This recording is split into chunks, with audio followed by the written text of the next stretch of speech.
Good morning to all students. आज का हमारा टॉपिक है ग्राफिकल रिप्रेजेंटेशन ऑफ डाटा। इसमें हम पढ़ेंगे कि हम डाटा को ग्राफ्स में कैसे रिप्रेजेंट करते हैं। लास्ट टॉपिक में हमने पढ़ा था कि हम डाटा को टेबल्स में कैसे रिप्रेजेंट करते हैं। आज हम ग्राफ्स के बारे में पढ़ेंगे।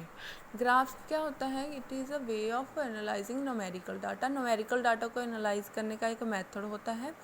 इसमें हम रिलेशन बिल्ड करते हैं between idea, data, idea, information and concept in A diagram और इन ए ग्राफ। इसमें डाटा को अंडरस्टैंड करना इजी होता है और डिफरेंट ग्राफ्स है हमारे पास, जैसे कि line graph, bar graph, histogram, line plot, pie chart. First पढ़ेंगे हम लाइन ग्राफ क्या होता है।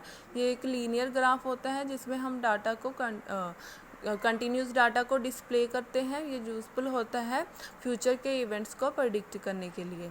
बार ग्राफ में क्या होता है कि हम डाटा को बार्स में शो करते हैं, मतलब कि कैटेगरी वाइज रिप्रेजेंट करते हैं डाटा को और फिर उसके सॉलिड बार्स बनाते हैं। नेक्स्ट है हिस्टोग्राम। हिस्टोग्राम में क्या होता है, फ्रीक्वेंसी ऑफ न्यूमेरिकल डाटा को हम रिप्रेजेंट करते हैं बार्स में। और बार्स क्या है, इंटरवल्स। बार्स को ऑर्गेनाइज करते हैं इंटरवल्स में, और इंटरवल्स जो होते हैं फ्रीक्वेंसी के वो इक्वल और कंटिन्यूस होते हैं।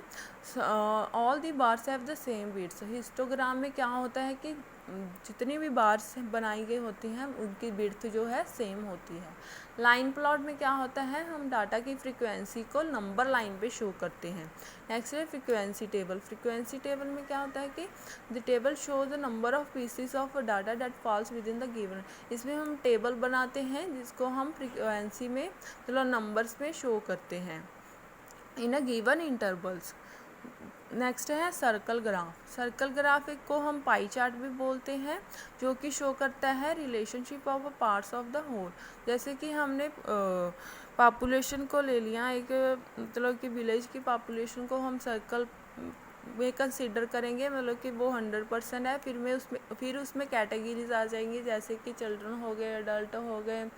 ऐसे हम उसे कैटेगरीज में डिवाइड कर लेंगे सर्कल को और इसे परसेंटेज में शो करेंगे। ये हो गया हमारा सर्कल ग्राफ और पाई चार्ट। नेक्स्ट है कि ग्राफ की मेरिट्स क्या हैं। Graph present data in a manner which is easier to understand. Graph data को इस मैनर में शो करता है ताकि हम उसे ईजिली समझ सके, अंडरस्टैंड कर सके। It allows to present statical data in attractive manner और as compare to tables. Table के कंपैरिजन डाटा को हम अट्रैक्टिव मैनर में शो कर सकते हैं। Users can understand the main features, trends and fluctuation of data at a glance. Users इसे easily इसके फीचर्स को, ट्रेंड्स को समझ सकते हैं। Graph saves time. ग्राफ क्या करता है कि हमारे टाइम को सेव करता है। It allow the viewer to compare data relating to two different time periods और रिलीजन्स। ये क्या करता है, डाटा को डिफरेंट टाइम पीरियड्स में रिलेट करता है। The viewer does not require pure knowledge of mathematics और statistics to understand the graph. Graph को समझने के लिए व्यूअर को पिछली नॉलेज मैथमेटिक्स की या स्टैटिस्टिक्स की नहीं चाहिए होती है, वो इजीली उसे अंडरस्टैंड कर सकता है ग्राफ को।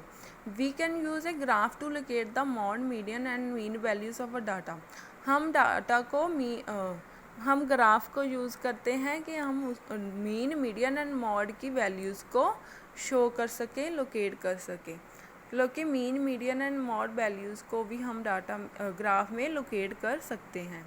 ये होगी इसकी मेरिट्स। नेक्स्ट है डीमेरिट्स ऑफ ग्राफ। ग्राफ की limitations. Graph lack complete accuracy of fact. लो ये इसमें डाटा की कंप्लीट एक्यूरेसी नहीं होती। It depict only a few selected characteristics of a data. इसमें क्या होता है कि जो भी हमने डाटा को सिलेक्ट किया होता है उसे ही हम शो कर सकते हैं, पूरे के पूरे डाटा को नहीं। We cannot use a graph in support of statement. Statement को दर्शाने के लिए हम ग्राफ को नहीं यूज़ कर सकते। Usually layman find it difficult to understand and interpret a graph. Layman मतलब कि कॉमन मैन, साधारण व्यक्ति ग्राफ को ईजिली समझ नहीं सकता। Typically a graph show the unreasonable tendency of data and actual values are not clear. Graph में क्या होता है कि जो भी एक्चुअल वैल्यूज़ होती हैं वो क्लियर नहीं होती हैं। ये होगी ग्राफ्स की डीमेरिट्स। आज के लिए स्टूडेंट्स हमारा टॉपिक यही ख़त्म होता है। नेक्स्ट हम करेंगे कल। Thank you so much.